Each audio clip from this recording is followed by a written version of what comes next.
நம்மளுக்கு வந்து ஸ்டீல் வந்து கரோடு ஆகும், இது வந்து கரோடு ஆகாம இருக்கும். ஆக்சுவலா இது வந்து 1 lakh square feet industrial building பண்ணிட்டு இருக்கோம். இப்போ சிஎம்டி பாத்தீங்கன்னா 12 மீட்டர் வரும்.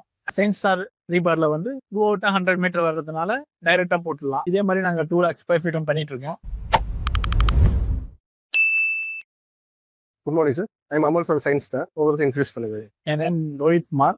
ஆதி கன்ஸ்ட்ரக்ஷன்ல சிவில் இன்ஜினியரா ஒர்க் பண்ணிட்டு இருக்கேன். எஃப்ஜிசி ரிப்பர் யூஸ் பண்ணிட்டு இருக்கீங்க. இந்த ப்ராடக்ட் உங்களுக்கு எப்படி தெரிய வந்து சார்? எங்களுக்கு வந்து கன்னிமா ஸ்ட்ரக்சர் இன்ஜினியர் இருக்காங்க. அதுல எங்க பிஎம்சி வந்து குணசேகரன் இருக்காரு. அவர் தான் இந்த ரீபார் பத்தி நம்மளுக்கு சொன்னாரு. லோடு வந்து கம்மியான இடத்துல நம்ம ரீபார்ஸ் யூஸ் பண்ணலாம். இன்ஸ்டலேஷன் ப்ராசஸ் உங்களுக்கு டிஎம்டிக்கும் இதுக்கும் கம்பேர் பண்றப்ப எப்படி இருக்கு? இப்போ சிஎம்டி பாத்தீங்கன்னா 12 மீட்டர் வரும். ஆக்சுவலா ஒவ்வொரு 12 மீட்டருக்கு லேப் லென்த் கொடுக்க வேண்டியது மாதிரி இருக்கு. இப்போ D16 மாதிரி பார்க்கும்போது நம்மளுக்கு வந்து 52 ஃபீட் லேப் லென்த் வரும். இதுல சயின்ஸ்டார் ரீபார்ல வந்து 100 மீட்டர் வர்றதுனால டைரக்டா போட்டுடலாம். அதுக்கேற்ற மாதிரி ப்ராசஸ் பண்ற மாதிரி இருக்கு.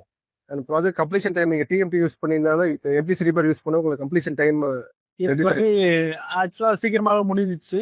லேபர் வைஸ்ல வந்து ஒரு 30% நம்மளுக்கு கம்மியாவே இதாயிடுச்சு. சூப்பர். அதனால உங்களுக்கு எந்த ப்ராப்ளம் இல்லை. ஃபைன், நல்லாவே நடந்துட்டுச்சு. ஓகே. டோட்டல் எவ்வளவு ஏரியா ஸ்கொயர் ஃபீட் இது? ஆக்சுவலா இது வந்து 1 lakh square feet industrial building பண்ணிட்டு இருக்கோம். இதே மாதிரி நாங்க 2 லேக் ஸ்கொயர் ஃபீட்டும் பண்ணிட்டு இருக்கோம். அதுக்கும் இந்த மாதிரி ரீபார் தான் யூஸ் பண்ணலாம் அப்படின்னு சொல்லி பிளான் பண்ணியிருக்கோம். இப்போ யூஸ் பண்ணிருக்கீங்க. இப்போ ஃபியூச்சர்ல நீங்க ரெக்கமெண்ட் பண்ணீங்கன்னா எஃப்ஜிசி ரிப்பர் கண்டிப்பா ஃபேக்டரி பில்டிங்க்கெல்லாம் இது கண்டிப்பா யூஸ் பண்ணலாம். இந்த மாதிரி ஃப்ளோரிங்க்கு எங்க லோடு கம்மியா யூஸ் ஆகுதோ அந்த இடத்துல எல்லாம் கண்டிப்பா ரீபார்ஸ் யூஸ் பண்ணலாம். சரி.